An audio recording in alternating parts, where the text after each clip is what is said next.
नमस्कार, आपण पाहत आहात रायगड टुडे न्यूज। आज दिनांक 23 जुलै रोजी दिल्लीतील जंतर मंतर येथे आंदोलन करणाऱ्या विद्यार्थ्यांवर पोलिसांकडून करण्यात आल्याचा आरोप असलेल्या लाठीचार्जच्या निषेधार्थ वंचित बहुजन आघाडीचे राष्ट्रीय अध्यक्ष ॲडव्होकेट प्रकाश आंबेडकर यांनी महाराष्ट्र बंदचे आवाहन केले होते। या आवाहनाला प्रतिसाद देत वंचित बहुजन आघाडीच्या खोपोली शहर शाखेनेही शहर बंदचे आवाहन केले होते। काल रायगड टुडे न्यूजच्या माध्यमातून शहराध्यक्ष सुमित जाधव यांनी खोपोलीकरांना या बंदमध्ये सहभागी होण्याचे आवाहन केले होते। या आवाहनाला खोपोली शहरातील व्यापारी, व्यावसायिक आणि नागरिकांनी उत्स्फूर्त प्रतिसाद दिला। शहरातील विविध प्रभागांमधील बहुतांश दुकाने दिवसभर पूर्णपणे बंद ठेवण्यात आली। त्यामुळे खोपोली शहरात बंदला व्यापक प्रतिसाद मिळाल्याचे चित्र पाहायला मिळाले। दरम्यान खोपोली शहरातील समाज मंदिर रोडवरील भारतरत्न डॉक्टर बाबासाहेब आंबेडकर स्मारकाच्या प्रांगणात वंचित बहुजन आघाडीसह विविध राजकीय पक्षांचे पदाधिकारी, कार्यकर्ते, विद्यार्थी, महिला आणि नागरिक मोठ्या संख्येने एकत्र आले। दिल्लीतील विद्यार्थ्यांवर झालेल्या कथित अमानुष लाठीचार्जच्या निषेधार्थ येथे जोरदार निदर्शने करण्यात आली। यावेळी उपस्थितांनी विद्यार्थ्यांच्या लोकशाही मार्गाने आंदोलन करण्याच्या अधिकाराचे संरक्षण व्हावे अशा आशयाच्या घोषणा देत निषेध व्यक्त केला। या आंदोलनामध्ये वंचित बहुजन आघाडीचे रायगड जिल्हाध्यक्ष दीपक गायकवाड, खोपोली शहराध्यक्ष सुमित जाधव, महासचिव आशिष मणेर, कोषाध्यक्ष कुणाल पवार, संघटक संतोष मर्चंडे, उपाध्यक्ष रोहित वाघमारे, उपाध्यक्ष अकील शेख, उपाध्यक्ष ज्योती खाडे, प्रसिद्धी प्रमुख प्रफुल्ल कदम, सदस्य सिकंदर शेख, सुनीता घोडके, प्रशाली मोरे, मिताली वाघमारे, प्रवीण जाधव तसेच शाखाध्यक्ष अनुज राजगुरू उपस्थित होते। याशिवाय आरपीआय खोपोली शहर युवक अध्यक्ष रुपेश रुपवते, शिवसेना तालुका प्रमुख एकनाथ पिंगळे, खोपोली शहर काँग्रेस कमिटीचे शहराध्यक्ष सागर जाधव, काँग्रेसच्या महिला प्रवक्त्या ममता पांडे, खोपोली नगर परिषदेचे माजी नगरसेवक किशोर पानसरे, भाजी मार्केट संघटनेचे अध्यक्ष निखिल पोळ यांच्यासह विविध सामाजिक व राजकीय संघटनांचे प्रतिनिधी आंदोलनात सहभागी झाले होते। विशेष म्हणजे या निषेध आंदोलनात व्यापारी, विद्यार्थी, महिला आणि सर्वसामान्य नागरिकांनीही मोठ्या संख्येने सहभाग नोंदवत आंदोलनाला पाठिंबा दर्शविला। खोपोली शहरातील बंद शांततापूर्ण वातावरणात पार पडल्याचे चित्र दिवसभर दिसून आले। दिल्लीतील विद्यार्थ्यांवरील कारवाईबाबत देशभरात विविध स्तरांवर प्रतिक्रिया उमटत असून लोकशाही पद्धतीने आंदोलन करणाऱ्या विद्यार्थ्यांच्या मागण्यांकडे संवेदनशीलतेने पाहावे आणि अशा घटनांची निष्पक्ष चौकशी व्हावी अशी मागणी आंदोलनकर्त्यांकडून करण्यात आली। कायदेशीर आणि लोकशाही मार्गाने आंदोलन करण्याचा अधिकार प्रत्येक नागरिकाला भारतीय संविधानाने दिला असून विद्यार्थ्यांच्या प्रश्नांवर संवादाच्या माध्यमातून तोडगा काढण्याची गरज असल्याचे मतही यावेळी अनेक वक्त्यांनी व्यक्त केले। पेपर लीक झाले, काही विद्यार्थ्यांनी आत्महत्या केल्या। शिक्षण मंत्र्याची नैतिक जबाबदारी होती तर त्यांनी त्या ठिकाणी त्यांच्या पालकांना जाऊन भेटणं गरजेचं होतं, विद्यार्थ्यांचं सांत्वन करणं गरजेचं होतं, परंतु कोणताही बीजेपीचा मंत्री त्या ठिकाणी गेला नाही। 2 वर्षाचा अभ्यासाचं काय होतं, त्यामुळे आम्ही सर्व या गोष्टीचा निषेध करतो।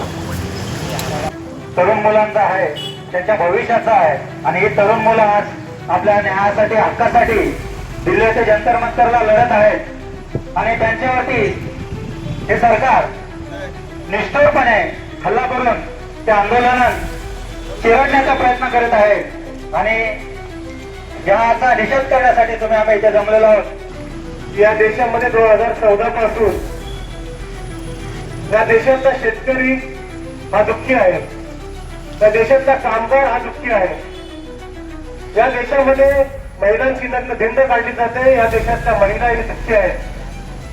तरुण वर्ग उठलेला आहे आणि हा तरुण वर्ग विद्यार्थ्याचे 20 विद्यार्थ्यांनी जीव दिला या नीटच्या परीक्षेसाठी। चाललंय काय अंदाधुंदी चाललेली आहे। मुलीला 14 वर्षापासून ते 29 वर्षापासूनची मुलं होती, त्यांना मारहाण केली। पोलिसांच्या गाडीला ठिकाणी प्लास्टिकची गाडी आहे, त्याला खिळे ठेवले होते आणि ते खिळे चुकून मारहाण केली। अरे बापरे, हा काय प्रकार चालू आहे, काय प्रकार चालू आहे आपल्या देशात। आपल्या देशात जी हुकुमशाहीची पावलं चालू आहे असं मला वाटतं आणि याच्या विरुद्ध सर्व विरोधी पक्षांनी आवाज उठवलेला आहे। आपण सर्वांनी त्याला साथ दिली पाहिजे आणि हा त्यांचा हा अरेरावीपणा आहे।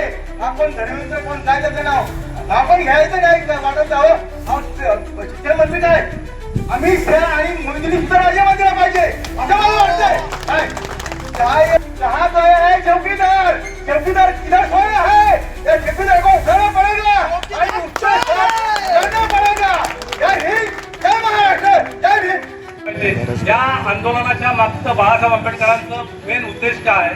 मग अशी गायकवाड साहेबांनी सांगितलं की नेट परीक्षेच्या पासून सुरुवात झाली, पण नेट परीक्षा जेव्हा होते त्या अगोदर 12वी नंतरची पुढं 5 वर्ष 10 वर्ष किंवा त्यानंतरही ग्रॅज्युएशन नंतर जी मुलं सतत अभ्यास करतात, 3-3, 4 वर्ष अभ्यास करतात आणि त्यांची ती परीक्षा नेटची एक्झाम देतात आणि नंतर सरकार ते पेपर फुटी म्हणून ते रद्द करतात. मग त्यांनी जी मेहनत केलेली आहे त्या मेहनतीवर पूर्ण पाणी जातं.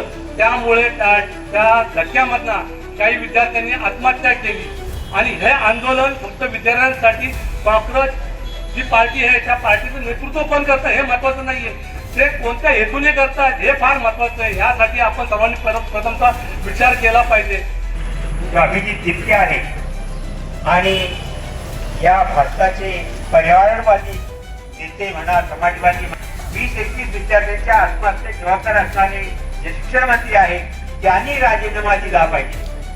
कारण सरकार दोषी आहे, शिक्षण मंत्री दोषी आहे, त्याच्यामुळे यांनी हा राजीनामा दिलाच पाहिजे. त्यासाठी हे मोठं आंदोलन झालं. को रोक कर नहीं देता है तो बिना फैमिली वाले को आपने देश में क्यों सौंप दिया? एक बात विचार करना चाहिए ना. अरे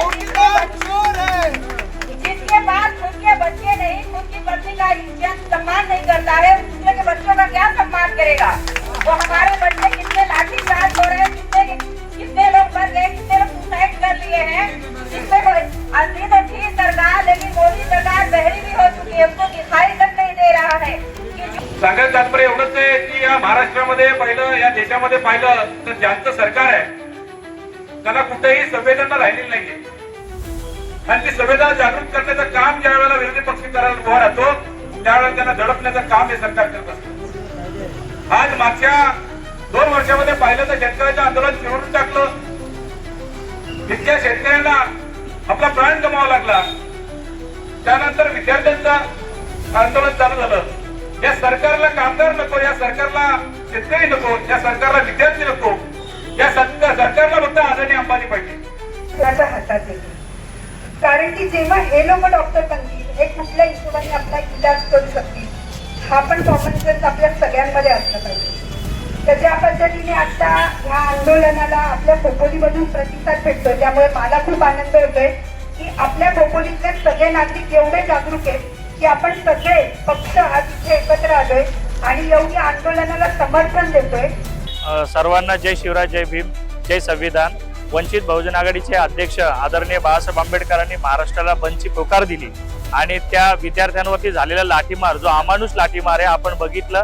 त्या विद्यार्थ्यांची डोकी फोडली गेली. 10-12 वर्षाचे विद्यार्थी सुद्धा बघितले नाही.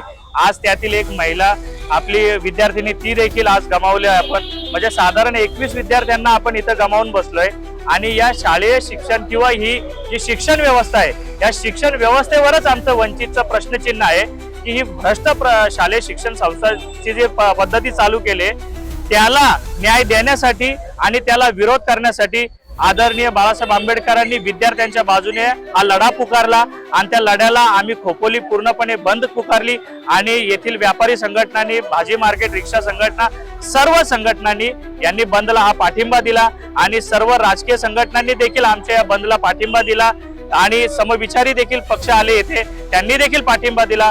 आमची प्रामुख्याने एकच मागणी आहे की धर्मेंद्र शास्त्री यांनी राजीनामा दिलाच पाहिजे आणि तो राजीनामा जर त्यांनी दिला नाही तर या सरकारला खाली खेचण्यासाठी महाराष्ट्रामध्ये बाळासाहेबांच्या नेतृत्वावरती मोठं आंदोलन वंचित बहुजन आघाडीच्या मार्फत केलं जाईल आणि त्या आंदोलनाला खोपोली नेहमीच लढाऊ नेतृत्वात लढणारी नेतृत्व खोपोलीचं आहे आणि खोपोली जशाच तसं उत्तर या सरकारला देईल ही मी या ठिकाणी तुम्हाला आश्वासित करतो.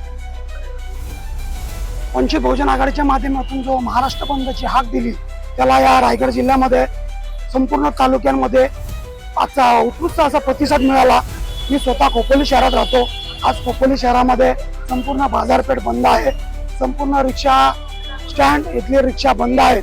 तर एक चांगला उत्कृष्ट प्रतिसाद इथल्या जनतेने विद्यार्थ्यांच्या सन्मानार्थ दिलेला आहे आणि खरंच जर विद्यार्थ्यांचा आपण जर सन्मान करत असू तर त्या विद्यार्थ्यांच्या सन्मानार्थ आपण राजकीय पक्ष बाजूला ठेवून सर्वच राजकीय पक्षाने या आंदोलनामध्ये सहभाग घेतला पाहिजे आणि लवकरात लवकर यांना न्याय कसा मिळेल आणि हे भ्रष्ट सरकार आपल्या आडोपंथी धोरणातून कसं बाजूला जातील आणि जो हरामखोर या ठिकाणी शिक्षण मंत्री आहे धर्मेंद्र प्रधान त्याचा राजीनामा घेऊन आम्ही या सरकारपैकी संवेदनाशील आहे हे दाखवून दिलं तरच या सरकारला नीतिमत्ता उरलेली आहे असं आम्ही समजू. अन्यथा बाळासाहेबांनी महाराष्ट्रामध्ये ही आग दिली ही महाराष्ट्रामधून संपूर्ण देशामध्ये लवकरात लवकर पसरेल आणि या देशामध्ये एक मोठा उद्रेक तयार होईल आणि त्या उद्रेकाला सामोरं जाण्याची हिंमत या 56 इंची छातीमध्ये नाहीये. तर त्यांनी लवकरात लवकर त्या आपल्या शिक्षण मंत्र्याचा राजीनामा घ्यावा आणि हा प्रकरण इथंच थांबवावा. अन्यथा येणाऱ्या जे पण घडामोडी आहेत त्याला सर्वस्वी जबाबदार हा भ्रष्ट सरकार असेल यावरच मी या ठिकाणी नमूद करतो. आणि रायगड जिल्ह्याच्या वतीने या बंदचा आणि या बंदला ज्यांनी सहकार्य केलं त्या सगळ्यांना इथं या ठिकाणी आभार मानतो आणि पुन्हा एकदा या मनुवादी आणि भ्रष्टवादी भारत सरकारचं आणि त्याला सहकार्य करणाऱ्या महाराष्ट्र सरकारचं या ठिकाणी मी निषेध व्यक्त करतो. जय भीम, जय संविधान.